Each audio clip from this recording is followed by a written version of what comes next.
or do you use the amended one? Because I've just realized here we don't have the amended one. Huh?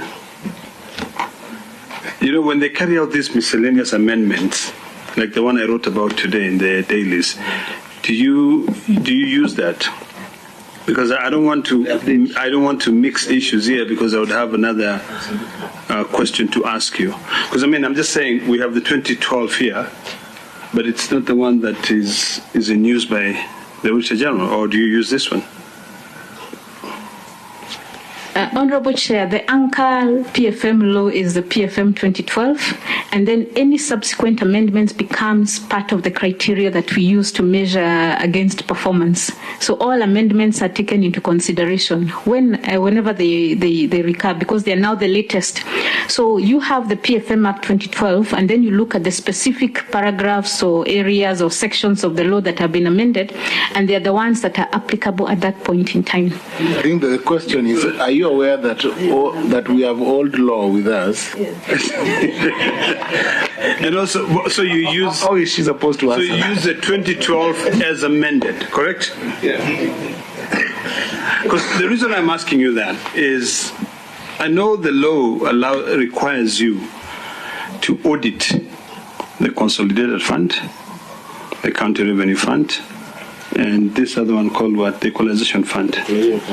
But what happens when we have a law in this country that calls for money to be paid directly to suppliers? Do you get to audit that when loans are taken? If you read the amendment number 6 of 2014 of the PFM Act, which amended, I believe, section 52, do you audit that? Maybe I can read for you the amendment in a second here.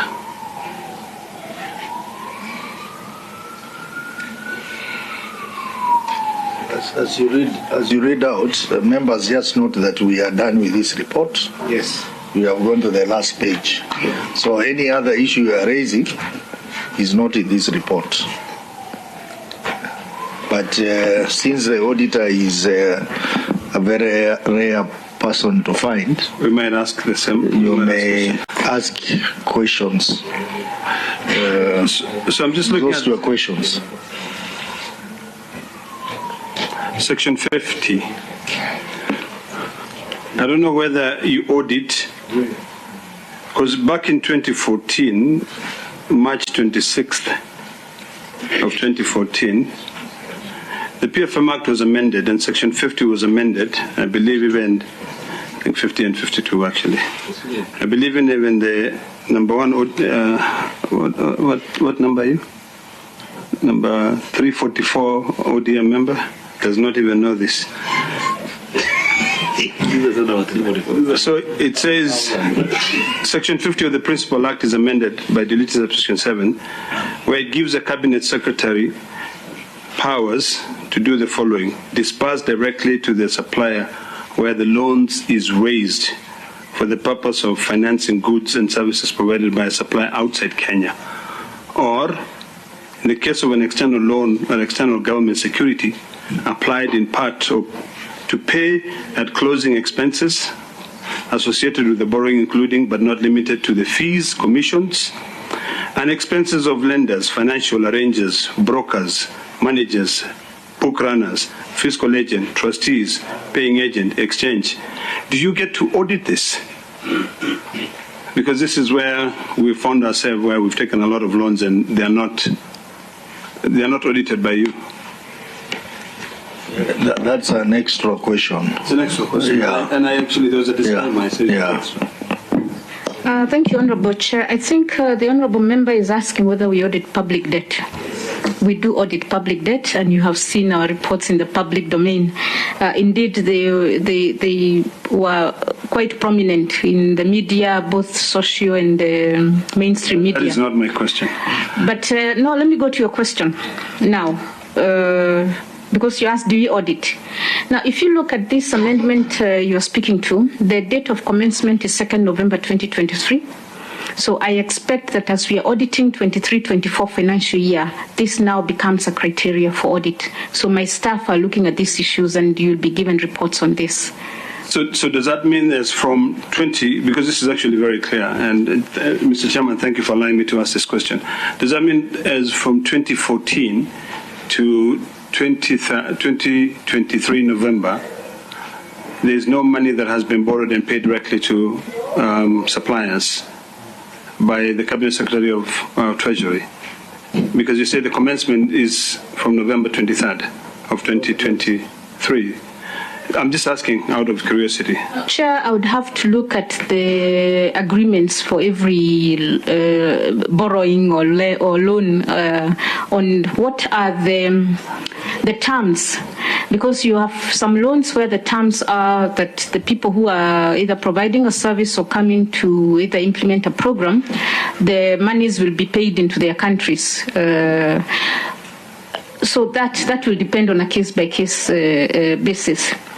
I know the issue that I've recently been raising, and that may open another Pandora's box, is once a project has been implemented, and this is a directive I've given my staff to pursue, what do we do with the assets that came on board?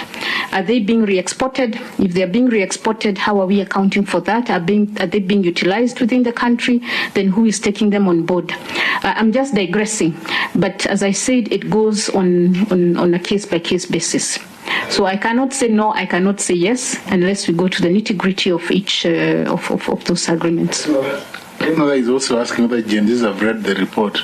It's a different question. Senator Agenda, what have you eaten today? GMDs don't read those reports. And maybe let me just inform this committee that we are currently finalizing the plan for the special audit on public debt. So it will raise some of these issues, which are also part of the terms of reference that the Senator is raising. So it's going to be a very comprehensive audit of public debt. Yeah. So I think any member with an extra question? No. Yeah. No, I think before you say no, Auditor, I'm not very convinced with your last statement when it comes to the issue of auditing revenue collectors. And I know my colleague read the issue of the receiver, but I think you alluded to the fact that since it is public money that they're collecting, then they'll need to be audited.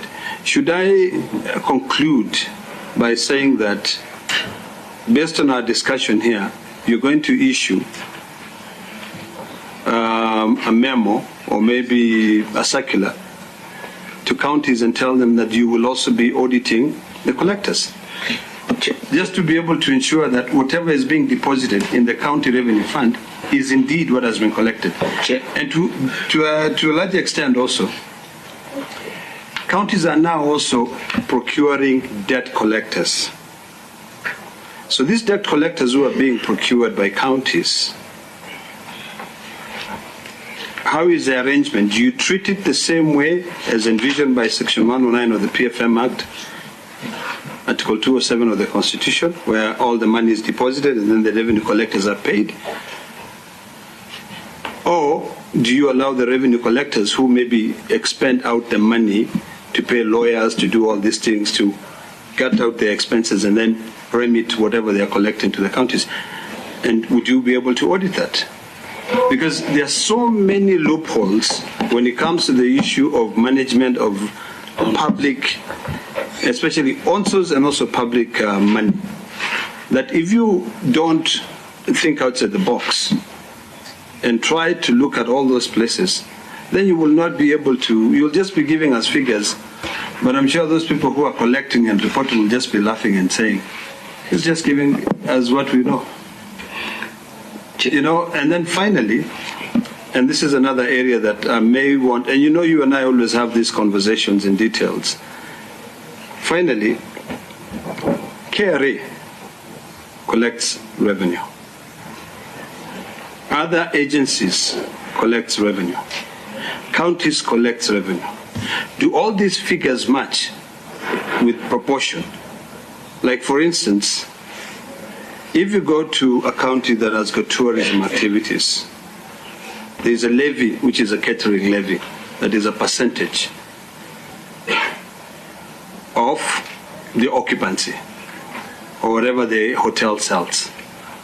Do you audit that figure and then create a nexus with the revenue collected by the counties and also the revenue collected by KRA like VAT to see who is not telling the truth? I don't know whether you see how I'm trying to create a nexus between the three revenue sources. Because ultimately, if we were to be very clear and say, we have the catering levy, which is 2%, we have the VAT, which is 16%, and then we have a fee charged by a county for bed nights. We will then be able to be accurate when it comes to the issue of our revenue, on-source revenue collections. And we'll be able to close the loopholes that are created by these external collectors and the county governments being colluding with each other. Chair, I know we are about to finish, but there's a very important question that I wanted to ask. But before I ask, I think that on this issue of collectors, that was being very deliberate in session 165, I think that Auditor, we should be a tag team on this. And the reason I say we should be a tag team on this, because I think that we need to actually sponsor a very serious amendment that is very prescriptive on this. Because if you leave it to the auditor on the pretext of you must audit all the public funds, then I can see service providers starting to bring excuses with regards even to IP laws, data protection laws on their sides, that then becomes prohibitive to audit. We saw this even in an unrelated issue during elections, when Smartmatic was being asked, the data that you own for Kenya, why can't you be able to provide it? And then Smartmatic will be like, no, you cannot access it because you've got protected data that is not available to you as a country that affects other clients that we have that we might not be able to bring. So I think that there needs to be a very prescriptive law that even deals with those other underwriting